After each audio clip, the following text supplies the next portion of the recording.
Conakry hier, vous le savez, pour le Brésil. Professeur Alpha Condé et la délégation qui l'accompagne sont arrivés hier soir à Salvador, comme vous le voyez ici en image, ville de l'État fédéral de Vaillars. Cette visite d'amitié et de travail du président de la République, professeur Alpha Condé, s'inscrit dans le cadre du raffermissement et du renforcement des relations de coopération entre Conakry et Brasilia. Professeur Alpha Condé a été reçu cet après-midi par le gouverneur de l'État fédéral de Vaillars et devrait rencontrer ce soir même son homologue brésilien Dilma Rousseff. Nous y reviendrons plus en détail dans nos prochaines éditions d'information avec notre envoyé spécial au Brésil, Sanassi Keita. La première dame de la République a reçu ce vendredi les sages de la présidence la première dame de la République a reçu ce vendredi les sages du RPG, les épouses des membres du gouvernement ainsi que les épouses des militaires et paramilitaires. Cette retrouvaille a permis à Mme Kondé Adja Kaba de formuler des prières pour le maintien de la paix et la quiétude sociale dans notre pays, le compte rendu de Ali Badara Kondé.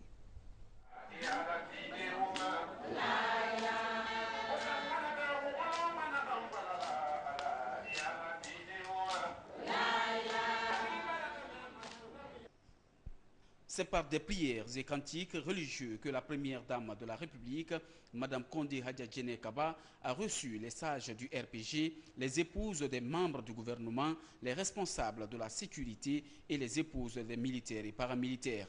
Cette retrouvaille a permis à ces différentes structures de la capitale de formuler des prières pour le dialogue, la concorde, avec l'espoir que tous les Guinéens se donnent la main pour une véritable réconciliation, mais aussi pour le développement du pays. Si nous partons à la Mecque, le mouvement qui se passe à la Mecque, c'est significatif.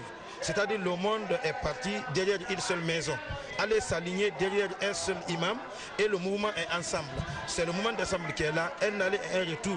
Même objectif, même sourate et même invocation. Ça veut dire que le monde ne peut pas marcher sur une bonne voie sauf après la paix. Donc ce que nous demandons aux Guinéens, c'est de préserver la paix. La raison de notre présence n'est pas autre chose que le souhait de bienvenue que les épouses des ministres sont venus présenter à leur sœur, Mme Kondé Kaba, qui est allée à la Mecque pour accomplir ses obligations religieuses saines et saufs. Et à cette occasion, puisque la religion est une croyance pour tout le monde, que tu sois musulman, que tu sois chrétien, quand tu vas à un lieu saint, ton retour, ça procure la joie aux siens, aux parents. La première dame de la République a pour sa part formulé les prières et bénédictions pour le maintien de la paix et la quiétude sociale.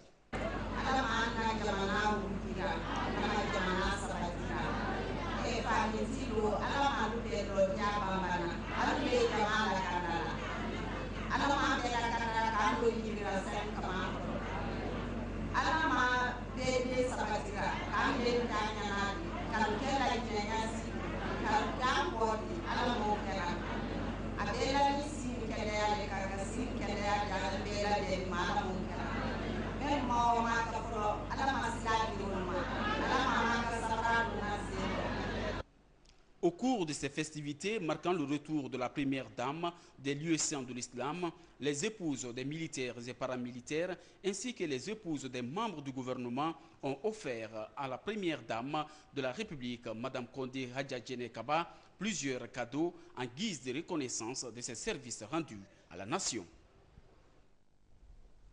Point de presse sur le processus de recensement biométrique des fonctionnaires animé par la ministre de la fonction publique et le ministre délégué au budget. Cette rencontre a permis d'éclairer la lanterne de la presse sur l'objectif de ce recensement biométrique. Reportage Nouro Diallo. Il s'agit du coût global de cette opération qui s'élève à 19 milliards de francs guinéens, mais aussi sur l'état d'avancement du recensement biométrique. Pour qu'avoir une situation saine, pour que nous puissions avoir une administration de développement, il faut que déjà nous ayons à notre actif un personnel et un salaire qui est connu. Cette sensibilisation va s'étendre sur toute l'étendue du territoire pour que tout le monde ait l'information, pour que tout le monde sache l'importance de l'opération et comment ce recensement va se faire. Au bout de ce recensement, Nous aurons donc maîtrisé l'effectif, nous allons maîtriser la masse salariale, mais aussi tous les travailleurs auront une carte biométrique. Pour le ministre délégué au budget, le recensement biométrique des fonctionnaires permettra de connaître l'effectif payé de l'administration publique.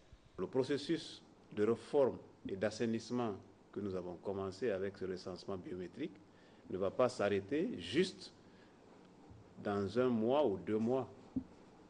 C'est un processus qui peut s'étendre sur 1 an, 2 ans, 3 ans.